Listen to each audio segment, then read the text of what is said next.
할렐루야 샬롬 하고 인사하십니다. 할렐루야 샬롬 샬롬 샬롬 샬롬. 하나님 사랑합니다. 여러분 주 안에서 사랑합니다. 이 작은 말씀이 좋아서 작은 말씀으로 한번 쭉 중요한 부분들 우리 한번 보면서 가십니다.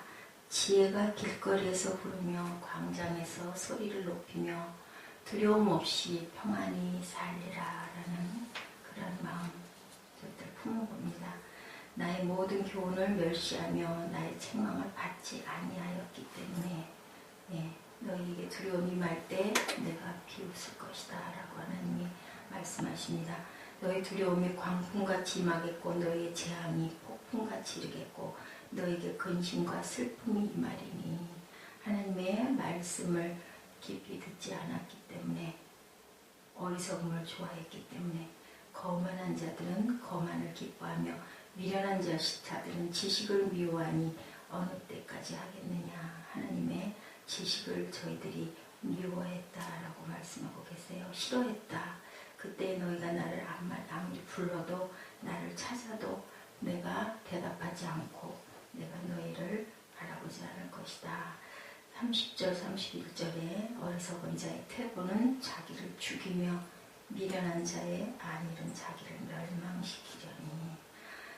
내 말을 듣는 자는 평안히 살며 재앙에 두려움이 없이 안전하리라. 부모님이 우리가 잘 살기를 항상 바라세요. 하나님의 마음이 마찬가지고 우리가 자녀를 기를 때 자녀가 아무리 못되고 미운 짓을 해도 자녀가 잘 되기를 바라는 게 그 엄마의 마음이고 아빠의 마음이더라고요. 그 순간은 아주 미워요. 정말. 하나님이 아마 그런 마음으로 네가 믿고 네가 아무리 나를 찾아도 내가 너를 만나주지 않을 것이라 하고 말씀하시지만 그래도 또 자녀가 진짜로 눈물을 뚝뚝 떨어뜨리고 잘못했다. 의기소침해 있으면 또 가가지고 이렇게 먹을 걸 갖다 주게 되고 또 야단을 치면서도 마음속으로 사랑이 가는 게 부모의 마음. 그래서 마지막 절에 말씀하시죠. 내 말을 듣는 자는 평안히 살며 재앙의 두려움이 없이 안전할 거니 말을 잘 들어라 하는 말씀을 하십니다. 신명기 30장 15절에서 17절에 말씀하십니다. 보라 내가 오늘날 생명과 복과 사망과 화를 내 앞에 두리라. 생명과 복과 사망과 화를 선택은 너희들이 해라. 우리가 하나님의 형상을 닮았기 때문에 선택의 길을 항상 주시죠. 두 가지 길을. 또 내 하나님 야훼께서 내가 가서 얻을 땅에서 내게 복을 주실 것이니라 라고 말씀하세요. 신명기 30장 17절에 내가 만일 마음을 돌이켜 듣지 아니하고 유혹을 받아 다른 신들에게 절하고 그를 섬기면 내가 오늘날 너희에게 선언하노니 너희가 반드시 망할 것이다. 너희가 요단을 건너가 얻을 땅에서 너희의 날이 장구치 못할 것이다. 장구치 못했죠. 믿지 않고 거절하고 거부하고 그리고 우상을 끝까지 섬기고 돌이키지 않았던 10세대들이 그래서 죽을 수밖에 없었습니다. 잠언 1장 22절에 너희 어리석은 자들은 어리석음을 좋아하며 거만한 자들은 거만을 기뻐하며 미련한 자들은 지식을 미워하니 어느 때까지 너희가 하겠느냐. 우리가 평안이 없이 사는 것은 어리석고 거만한 자가 되었기 때문에 평안하지 않다라고 말씀하시죠. 요한복음 14장 17절 참 귀한 말씀이에요. 제가 은혜를 받은 말씀인데요. 평안을 너희에게 끼치노니 곧 나의 평안을 너희에게 주겠다. 내가 너희에게 주는 것은 세상이 주는 것 같지 않다라고 말씀하시죠. 마음의 근심도 두려움 자체가 그게 근심이고 미움이구나라는 마음을 늘 품습니다. 자신이 없을 때 두려워지죠. 그리고 겁이 나게 되고 그리고 피하게 되죠. 스펄전 목사님이 예수가 주는 평안이라는 책에 이렇게 말씀해요. 그리스도인이 지닌 평안은 세상의 왕들이나 용사들이 지닌 무엇과도 비교할 수가 없다. 아멘. 세상을 다 주어도 이 평안을 살 수가 없기 때문에 오직 하나님의 자녀만이 왕의 자녀로 복된 평안을 상속받을 수가 있다. 평안을 상속받으시는 저와 여러분 되시기를 주님의 이름으로 축복합니다. 평안은 영원전부터 하나님의 주권적인 은혜로 준비된 귀한 축복인데 주셨는데 그죠? 우리가 그 선택을 어떻게 잘못 두 가지를 놔둔 것을 꼭 아닌 쪽의 것들을 바라보고 그러다 보니 너희들이 평안치가 못하다. 생명과 복을 선택해야 되는데 사망과 화 쪽으로 자꾸 가게 됩니다. 왜요? 욕심 때문에 우리 마음 안에 죄가 있기 때문에. 그래서 참된 평안은 참된 안식이 임하는 것이다. 염려와 걱정과 근심을 물리쳐버려라. 무엇을 그리 염려하느냐. 내일의 일은 내일에게 맡기라고 말씀하시죠. 불안만 점점 깊이 쌓이게 되면 예수님 안에 우리가 믿음으로 거할 때면 이 세상 것들이 의미가 있는데 그렇지 못하기 때문에 그렇게 너희들이 평안치가 못하다. 어땠다고요? 빌립보서 4장 6절에 아무것도 염려하지 말고 모든 일에 기도와 간구로 너희 구할 것을 감사함으로 하나님께 아뢰라. 감옥 밖에 있는 사람들을 감옥 안에서 바울 사도가 이렇게 얘기하죠. 빌립보 교인들에게 감옥 안에 있으면서도 염려하지 말고 기도와 간구로 구할 것을 감사함으로 드려라. 모든 염려와 근심 걱정을 내려놓고 기도와 감사로 항상 삶을 감사가 넘치는 그런 삶으로 살아가야 할 때인데도 감사할 때 하나님의 은혜가 임함을 우리가 참 많이 느끼고 경험하면서도 또 어떤 문제 앞에 부딪히면 염려하게 되고 불평하게 되고 그러죠. 깜깜하게 되고 절대 긍정, 절대 감사로 살아가십시다. 네, 주여 내 마음속에 예수님이 오셔서 참된 평화가 임하게 하여 주옵소서. 입술로 부르짖고 고백하십시다. 이 세상에서 얻을 수 없는 평안을 하늘로부터 내려 주옵소서. 네, 하늘에서 내려오네 평화 그러죠. 네, 내 영혼에 평화가 넘쳐나는 누가 주께 받은 보화로다라고 우리 찬양하셨죠. 하나님의 책망을 우리가 무시했기 때문에 그러므로 책망을 잘 듣는 것이 평안하고 안연하게 살아가는 길이다라고 책망을 잘 들어라 라고 본문에서 말씀하고 계시죠. 책망이라는 한 문자를 봤습니다. 꾸짖을 책 바랄망. 네, 톡해 원문에 이렇게 나와 있었어요. 마음으로 꾸짖고 때리는 말과 매를 뜻하는데 원망하지 않게 하기 위해서 이렇게 너희들이 꾸짖음을 잘 매를 맞아라. 하나님이 사랑하는 자식에게 매를 주신다라고 하시죠. 거만은 지혜의 말을 우습게 여기고 완고하여 자기 고집대로 행하는 것인데 미련한 것은 패하는 길인지 망하는 길인지 분별하지를 우리가 못하고 하나님의 책망을 듣고 행할 때 생명의 복이 된다. 책망을 감사함으로 받아야 할 줄로 믿습니다. 나를 위한 책망을 잘 듣는 길이 생명의 복된 길이다. 예, 잠언 16장 18절 우리 너무 잘 알죠. 교만은 패망의 선봉이요 넘어짐의 앞잡이다 라고 얘기하십니다.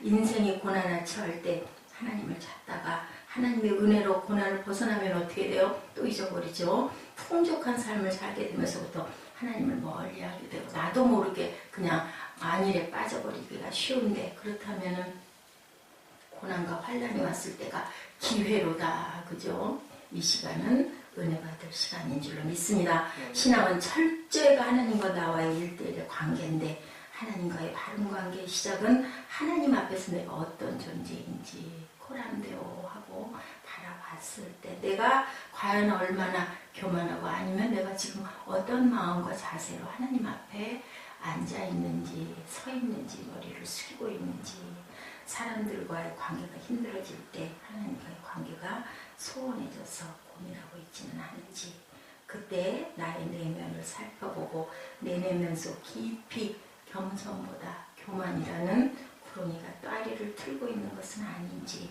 교만은 패망의 선봉입니다. 거만한 마음은 넘어짐의 앞잡입니다. 예언자들을 통한 하나님의 모압에 대한 경고죠. 단순한 경고가 아니라 바빌론도 아수르도 모압도 결국은 어떻게 됐어요? 패망의 선봉이 되고 넘어짐의 앞잡이가 되고 말았습니다. 모압을 매물망의 구렁텅이로 몰아넣는 원인이 무엇이었어요? 우상 숭배와 교만이었었죠. 하나님께서는 우리에게 과거 우상 숭배 그리고 모든 교만을 구렁텅이에 무리를 몰아넣는 것들을 깨어버려라, 내어버려라 라고 지금 이 시간에 말씀하고 계십니다. 책망을 듣는 자는 어떻게 성령이 함께 하시리라. 잠언 1장 23절입니다. 나의 책망을 듣고 돌이키라. 내가 나의 신을 너희에게 부어주며 나의 말을 너희 앞에 보이리라고. 책망을 듣는 자는 성령을 부어주신다고 말씀하십니다. 생명의 복된 길을 보이신다. 우리 믿는 사람들은 성령의 인도하심을 받을 때 복된 생활을 하게 되니, 마음 안에서 음성이 올 때, 내가 내 고집으로 퉁퉁 부어 있을 때 마음 안에서 음성이 오시죠. 그것이 나에게 유익이 되고 아니면 또 나에게 참 그 순간 너무너무 아픔이 된다 할지라도, 아니라 할지라도 성령의 음성을 우리가 분별할 수 있는 영을 하나님이 주셨습니다. 그랬을 때는 우리가 바로 순종해야 할 줄로 믿습니다. 말로는 예수님 하면서 아무 상관없이 살아서는 결국 어떻게 해요? 내가 문 밖에 서서 두드리노니 내 음성을 듣고 문을 열면 내가 그에게로 들어가 그로 더불어 먹고 그는 나로 더불어 먹으리라.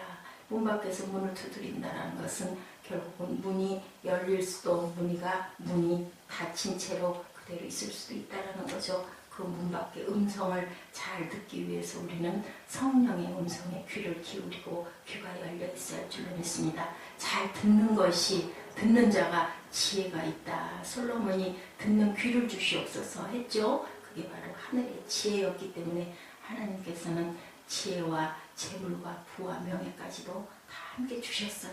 책망을 듣지 아니하는 자에게 화가 있을 뿐이다.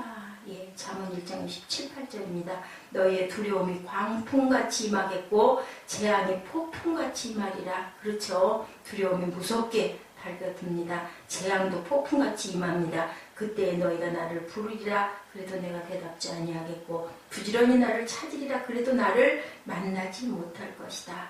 책망을 듣지 아니할 때 두려움이 이렇게 무섭게 임한다. 재앙이 폭풍처럼 임한다. 이런 일을 당하는 것은 너희가 나의 책망을 듣지 아니하였기 때문이다. 잠언 1장 26절입니다. 너희가 재앙을 만날 때 내가 웃을 것이며 너에게 두려움이 임할 때 내가 비웃을 것이다. 그때 나를 부르리라. 그래도 나는 대답하지 않겠다. 우리 믿는 자들은 이 말씀을 깊이 깨닫고 나아가야 할 줄로 믿습니다. 기도해도 응답하지 않는다고 말씀하고 계시죠. 아무리 찾아도 내가 너를 만나지 않을 것이라고 간절하게 찾았는데 만나주지 않는다면 오늘 말씀을 붙들고 우리는 뭐 해야 될 때? 회개해야 할 때인 줄로 믿습니다. 나의 교훈은 문을 받지 아니하고 나의 모든 책망을 너희가 업신여겼기 때문이다. 악을 행해도 잘 된다는 교만이 자라게 되고 불순종의 씨를 퍼뜨려 영혼과 삶을 패하게 만들기 때문에 들어주실 수가 없다. 결국은 너희를 위해서 들어줄 수가 없다라고 에덴 동산에다 화엄경을 설치한 것은 누구를 위해서요? 자녀를 위해서, 아담과 하와를 위해서 그것을 설치할 수밖에 없었던 거죠. 더 이상 죄를 지으면 안 되기 때문에. 우리가 평안하고 안연하게 사는 길은 두 가지 길. 오직 나를 듣는 자는 안연히 살며 재앙이 두려움이 없이 평안하리라. 이사야 1장 18, 19절 말씀입니다. 야훼께서 말씀하시되 오라 우리가 변론하자. 너희 죄가 조금 같을지라도 눈같이 희어질 것이요 진홍같이 붉을지라도 양털같이 되리라. 너희가 순종하면 땅의 소산을 먹을 것이요 너희가 거절하며 배반하면 칼에 삼키우리라. 여호와의 입의 말이니라. 책망과 교훈을 듣는 길이 생명의 복을 받고 평안하고 안연한 생활을 하는 길이다 라고 말씀하세요. 예, 우리 계시록 3장 19절에서 22절 말씀 함께 합독하시고 기도하는 시간 갖도록 하십니다. 계시록 3장 19절